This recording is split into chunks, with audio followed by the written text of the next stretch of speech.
नागपूरच्या किरकोळ बाजारात भाज्यांच्या दरात गेल्या 10 दिवसात मोठी वाढ झालेली आहे। किंबहुना भाज्यांचे दर दुपटीनं वाढलेले आहे।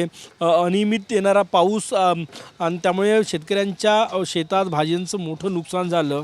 त्याचा परिणाम भाजी बाजारावर दिसून येतोय। आपण बघू शकतो उत्पादन घटल्यामुळे आवक कमी झाली आणि भाव जे आहे ते वाढलेले आहे। सध्या फरसबी 320 रुपये किलो आहे, फुलकोबी 130 रुपये किलो, टोमॅटो 120 रुपये किलो, शिमला मिरची 160 रुपये किलो, भेंडी 120 रुपये किलो, मिरची 160 रुपये किलो। अशा प्रकारे गेल्या 10-12 दिवसात भाज्यांचे दर जे आहे ते जवळपास दुपटीनं वाढलेले आहे आणि ही दरवाढ अजून 1 महिना तरी कायम राहील अशी शक्यता व्यापाऱ्यांकडनं वर्तवली जात आहे। शेतकऱ्यांना याचा फायदा होतो असं नाही, कारण की उत्पादन घटलेलं आहे, शेतकऱ्यांच्या मालाचं नुकसान शेतामध्ये झालेलं आहे आणि त्याचा परिणाम बाजारावर दिसून येतोय। काय सांगशील, किती दिवसात भाव वाढले, कारण काय?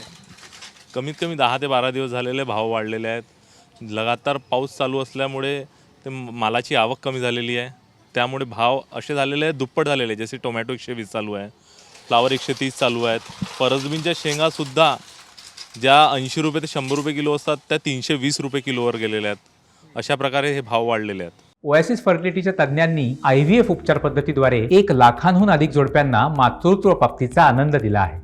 मोफत अपॉइंटमेंट बुक करण्यासाठी आजच संपर्क साधा। अजून वांगी बाकी इतर भाजीपाल्यांचे दर काय आणि कधीपर्यंत भाववाढ कायम राहील? कमीत कमी 1 ते 1.5 महिना पुन्हा भाववाढ कायम राहील। जशी मेथी आता येत नाही आहे, तरी मेथी 180 रुपये ते 200 रुपये किलो चालू आहे। पालक चालू आहे 120 रुपये किलो। पालकचे तर काही सांगता नाही येत, याच्यानंतर पुन्हा पालकाचे रेट वाढू शकते। जसं जसं पाऊस चालू राहील तसे पालकाचे रेट वाढेल। नक्कीच पश्चिम महाराष्ट्र, कोकण, इतर नाशिक पट्ट्यामध्ये पाऊस पडतो आहे, त्यामुळे तिकडचा जो माल आहे तो नागपूरच्या बाजारात येत नाही आणि त्यामुळेही नागपुरातील किरकोळ बाजारामध्ये भाज्यांचे दर जे आहे ते दुपटीनं वाढलेले आहे आणि याचा फटका शेतकऱ्यांना तर बसलाच, कारण की शेतामध्ये भाजीपाल्याच्या पिकाचं नुकसान झालं, ग्राहकांनाही भुर्दंड सहन करावा लागतो आहे। कॅमेरामॅन सचिन सयामसह गजानन नुमाटे, TV9 मराठी, नागपूर।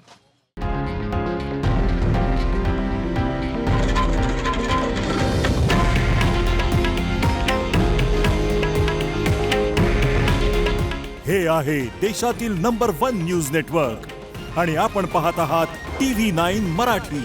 काळजी तुमची, हित महाराष्ट्राचं।